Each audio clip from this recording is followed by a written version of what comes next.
Jail ചാടിയ കേസിൽ ഗോവിന്ദച്ചാമിയെ remand ചെയ്തിരിക്കുകയാണ്. അർജുൻ കല്യാട് ജയിലിന് മുന്നിൽ നിന്നും വിവരങ്ങളുമായി. അർജുൻ, ഇപ്പോൾ റിമാൻഡ് ചെയ്തു എന്നുള്ള വിവരം എന്താണ് നമുക്ക് ലഭിക്കുന്നത്? വിശദാംശങ്ങൾ. സ്മൃതി, അതായത് 14 ദിവസത്തേക്കാണ് ഗോവിന്ദച്ചാമിയെ റിമാൻഡ് ചെയ്തിരിക്കുന്നത്. ഇന്ന് ഈ നടപടിക്രമങ്ങളുടെ ഭാഗമായി കോടതിയിൽ ഹാജരാക്കിയിരുന്നു. കോടതിയാണ് ഈ ഗോവിന്ദച്ചാമിയെ 14 ദിവസത്തേക്ക് റിമാൻഡ് ചെയ്തുള്ള തീരുമാനമെടുത്തത്.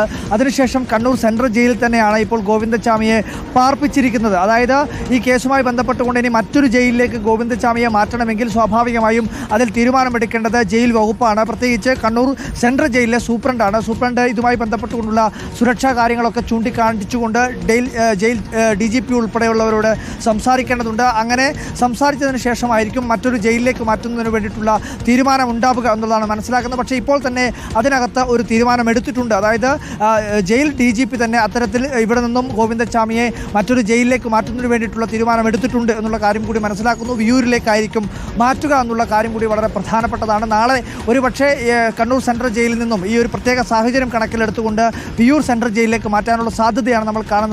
എന്തായാലും ഇന്ന് രാവിലെ മുതൽ നടന്നിട്ടുള്ള നാടകീയമായ സംഭവങ്ങൾ, അതിനുശേഷം ഒരു 10:10 കൂടിയാണ് ഗോവിന്ദച്ചാമി പോലീസിൻ്റെ പിടിയിലാകുന്നത്. പിന്നീട് ഇങ്ങോട്ടേക്ക് തെളിവെടുപ്പ്, അതുപോലെ തന്നെ വൈദ്യപരിശോധന, അതിനുശേഷം വീണ്ടും ഈ പറയുന്ന രീതിയിൽ ജയിലിലേക്ക് എത്തിക്കുകയും ഇതിൻ്റെ ഓരോ ബ്ലോക്കിലേക്കും, അതായത് ജയിലിൻ്റെ അകത്തുൾപ്പെടെ ഏത് രീതിയിലായിരുന്നു ഇവരുടെ സെല്ല്, ആ സെല്ല് മുറിച്ചത് എങ്ങനെയാണ്, അതിനുശേഷം ഈ പറയുന്ന ഭാഗങ്ങളിൽ, അതായത് പുറത്തേക്ക് ജയിൽ ചാടിയിട്ടുള്ള ആ ഭാഗത്തേക്ക് ഉൾപ്പെടെ കൊണ്ടുപോയി ക്വാറന്റൈൻ ബ്ലോക്കിൽ ഉൾപ്പെടെ ഈ ഗോവിന്ദച്ചാമി എത്തിയിരുന്നു എന്നുള്ള കാര്യം കൂടി മനസ്സിലാക്കാൻ പോലീസിന് കഴിഞ്ഞിരുന്നു. അപ്പോൾ ആ കാര്യങ്ങളിലെല്ലാം തന്നെയുള്ള ഒരു വിശദമായ രീതിയിലുള്ള തെളിവെടുപ്പ് നടത്തിയിരുന്നു.